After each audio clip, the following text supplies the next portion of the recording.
नमस्कार। आज हम पढ़ेंगे कक्षा 8 गणित की प्रश्नावली 11.1 के प्रश्न संख्या 3 को। चलिए आज की क्लास को स्टार्ट करते हैं। उससे पहले आप इस वीडियो को लाइक, चैनल को सब्सक्राइब जरूर करिएगा। तो देखिएगा प्रश्न संख्या 3 में कहा जा रहा प्रश्न 2 में यदि लाल रंग के पदार्थ के एक भाग के लिए 75 ml मूल मिश्रण की आवश्यकता है तो मूल मिश्रण के 1800 ml में हमें कितना लाल रंग का पदार्थ मिलाना चाहिए। देखिएगा साथियों, सबसे पहले तो आपको प्रश्न समझ में आना चाहिए, प्रश्न में आपको दिया क्या है और आपको निकालना क्या है। तो ध्यान से देखो, प्रश्न के अंदर कहा जाए प्रश्न 2 में आपके ये रहा प्रश्न 2। आपने यदि नहीं देखा है तो यहाँ पे ये रहा आपके प्रश्न 2। अब इस प्रश्न 2 के अनुसार आपको प्रश्न पूछा गया है। प्रश्न 2 में यदि लाल रंग के पदार्थ का, जो आपके लाल रंग का पदार्थ था, उस लाल रंग के पदार्थ के एक भाग के लिए 75 ml मूल मिश्रण की आवश्यकता है। तो ध्यान से देखो, दूसरे प्रश्न में आपके जो लाल रंग के पदार्थ का एक भाग था उसके लिए मूल मिश्रण का कितना भाग लिया गया था? 8 लिया गया था। अब इस मूल मिश्रण के 8 भाग है, इसकी जगह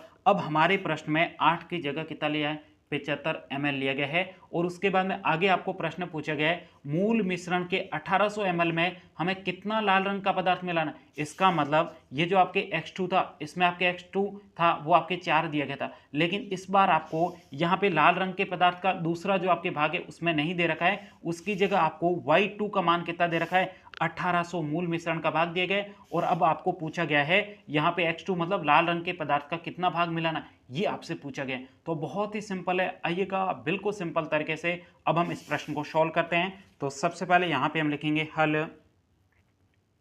अब ध्यान से देखो, सबसे पहले हम क्या करेंगे, लाल रंग के पदार्थ को x मान लेंगे और मूल मिश्रण के भाग को y मान लेंगे। तो यहाँ पे हम लिखेंगे माना लाल रंग के पदार्थ के भाग बराबर, इस लाल रंग के पदार्थ के भाग को हमने x मान लिया है, तो मूल मिश्रण के भाग को हम y मान लेंगे। तो यहाँ पे लिखेंगे मूल मिश्रण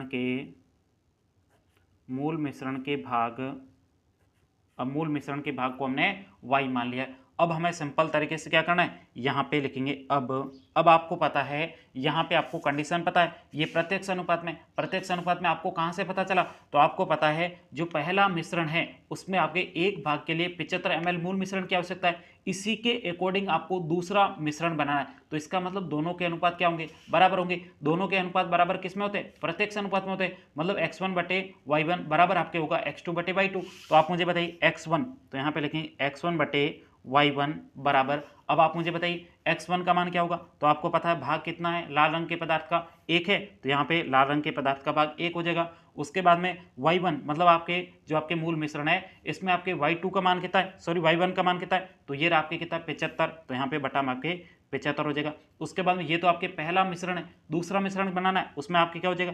x2 बटे y2 हो जाएगा। अब बताइए x2 का मान, तो यहाँ पे पता है लाल रंग का जो आपके भाग है वो आपको नहीं दे रखा है, ये आपको लाल रंग का भाग कितना मिलाना है ये आपको निकालना है। तो मतलब x2 की जगह तो x2 होगा, y2 मतलब आपके क्या है? मूल मिश्रण का कितना भाग है? तो ये आपको मूल मिश्रण का भाग आपको दे रखा है, दूसरा कितना है? 1800। तो यहाँ पे बटा में क्या हो जाएगा? 1800 हो जाएगा। ये आपको प्रश्न के अंदर दिया गया था। अब आपको इसको सॉल्व करना है प्रश्न के अनुसार। कैसे सॉल्व करेंगे? तो आपको पता है ये किस अनुपात, जो पहला आपके मिश्रण था इसी के अकॉर्डिंग दूसरा अनुपात, सेम अनुपात का बनाना है दूसरा मिश्रण। तो इसके लिए आपको पता है दोनों बराबर कब होते हैं? प्रत्यक्ष अनुपात में। तो यहाँ पे लिखेंगे प्रश्नानुसार।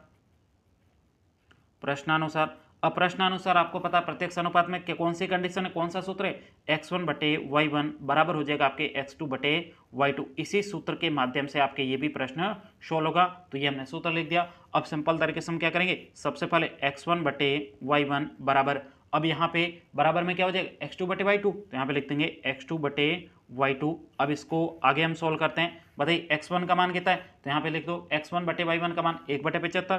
तो 1 बटे 75, उसके बाद बराबर x2 बटे y2। तो बताइए x2 का मान, x2 की जगह तो x2 ही होगा क्योंकि मान नहीं दे रखा है। y2 की जगह y2 का मान ये रहा हमारे कितना है? 1800। तो यहाँ पे हो जाएगा बटा में 1800। अब इसको सॉल्व करना है। सॉल्व करना बहुत ही सिंपल है। सबसे पहले हम क्या करेंगे, वज्र गुणा करेंगे। तो सिंपल तरीके से वज्र गुणा करो। यहाँ पे 1800 को गुणा 1 से करो तो क्या हो जाएगा? 1800। उसके बाद बराबर, अब यहाँ पे देखो 75 का गुणा x2 से, तो यहाँ पे क्या हो जाएगा? 75 गुणा x2 हो जाएगा। अब सिंपल तरीके से आपको किसका मान चाहिए? यहाँ पे आपको मान चाहिए x2 का। तो अब इसको हम यहाँ पे आगे सॉल्व करते हैं। यहाँ पे आपको x2 का मान चाहिए, तो x2 का मान कैसे निकलेगा, तो आपको पता है x2 के गुणा में क्या 75, तो यहाँ पे गुणा में इधर पक्षांतर करके लेंगे तो किस में आ जाएगा 1800 के भाग में क्या आ जाएगा 75 आ जाएगा। तो यहाँ पे लिखेंगे x2 बराबर क्या हो जाएगा यहाँ पे आपके 1800, अब x2 के गुणा में 75 था, इधर आते भाग में आ जाएगा, तो यहाँ पे बटा में आपके क्या हो जाएगा 75 हो जाएगा। अब सिंपल तरीके से इसको आपको काट के सॉल्व करना है। अब इसको काट के कैसे सॉल्व करेंगे, तो यहाँ पे सॉल्व कर देते हैं 1800 बटा में आपके 75 दिए गए। अब सिंपल तरीके से देखिए 2 0 है तो मतलब आपके 25 का भाग जाएगा और 75 में आपके 25 का भाग जाता है, तो सबसे पहले 75 का भाग दो, सॉरी 25 का भाग दो, 75 में कितने बार जाएगा 3 बार जाएगा। अब 180 है तो 25 पंजे 125, 25 है 25 7 है 175, 7 बार 175 आ जाएगा, तो 175 में 180 में घटे शेष बचेंगे 5 और यहाँ पे हो जाएंगे 50, 25 दूनी 50, 72 बार जाएगा। अब 72 और आपके 3 का भाग 72 में पूरी बार जा रहा है, कितने बार जा रहा है 3 दूनी 6, शेष एक बार 3 चौक 12, 24 बार पूरा भाग जाएगा। तो यहाँ पे 75 का 1800 में कितने बार भाग जाएगा आपके 24 बार, तो यहाँ पे लिखेंगे x2 बराबर आपके कितना है 24 है। तो यहीं तक कि आपको इस प्रश्न का उत्तर निकालना था, बस यहाँ पे आपको सिर्फ एक लाइन लिखनी है, तो यहाँ पे लिखेंगे अतः मूल मिश्रण के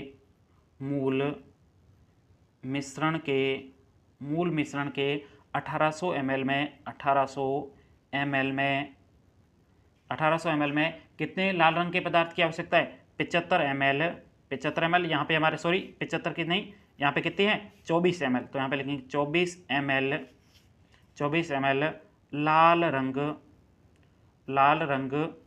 का पदार्थ मिलाना होगा। यहीं तक कि आपको इस प्रश्न का उत्तर निकालना था। उम्मीद करता हूँ ये पूरा प्रश्न आपको बहुत ही अच्छे तरीके से समझ में आया होगा। यदि प्रश्न में कहीं पर भी कोई डाउट हो तो आप मुझे कमेंट्स करके पूछ सकते हो। तो साथियों अब हम मिलेंगे अगली क्लास में, तब तक के लिए जय हिंद जय भारत।